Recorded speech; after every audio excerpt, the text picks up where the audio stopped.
Kai Sotto Game Day.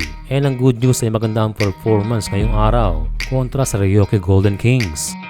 Pansin lang natin na inaada pa rin ng Koshigaya All-Pass ang mga love passes ni Kawamura para dito sa ating kababayan. Pero yun lang, majority ng mga pasang ito ay mga nag-fail. Dahil kagaya nga ng sabi ng kanilang coach, wala tayong Yuki Kawamura. Ang maganda lang dito ay napush ang ating kababayan na pagtrabahuhan na lamang ang ibang areas dahil hindi naman all the time ay meron siyang maaasahan pagdating sa mga love passes. Well, ganyan naman talaga dapat dahil kailangan ni Kai na maging versatile para hindi maging predictable at ka-showcase pa ang ibang area ng kanyang laro. Ang isa pa sa maganda dahil isa siya sa main man ng All-Pass, syempre magkakaroon ng sapat na playing time.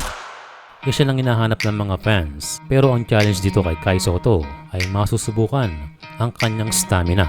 Walang coaching staff ang bahala dito dahil sila ang may control ng pahinga ng ating kababayan.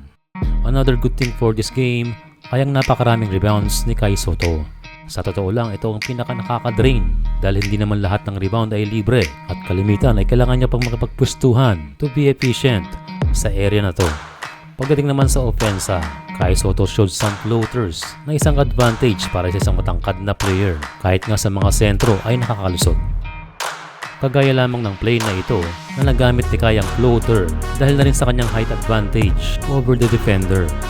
Pagdating naman sa perimeter, mas mainam na maipasok ni Kai ang mga open shot na yan hanggang sa 3 points na laging mag-aangat sa kanyang production. Well, nandiyan ang talento at 7-3 ay he can handle the ball. Kailangan na lang ni Kai na maging consistent kagaya ng sinasabi ng kanilang team. Samantala sa simula ng game ay may sinabi ang commentator para sa ating kababayan. Really is only scratching the surface of his potential and it's all down to him about how good he becomes. Ang ibig sabihin ng scratching the surface of his potential ay hindi pa nailalabas ang gusto ni Kai Sotto o parang pigil pa ang mga laro.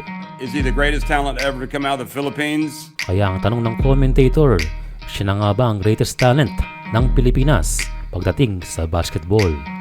Walang sagot dyan ay na kay Kai Sotto pa rin. Ang mga games na katulad ito ay nagpapatunay na he can do more and better.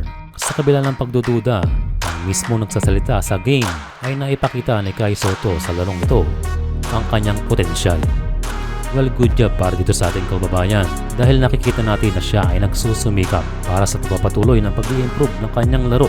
Hindi man laging breakout ang kanyang game, ay siguradong babawi itong si Kai at patuloy na mamamotivate sa mga sumusuporta sa kanya.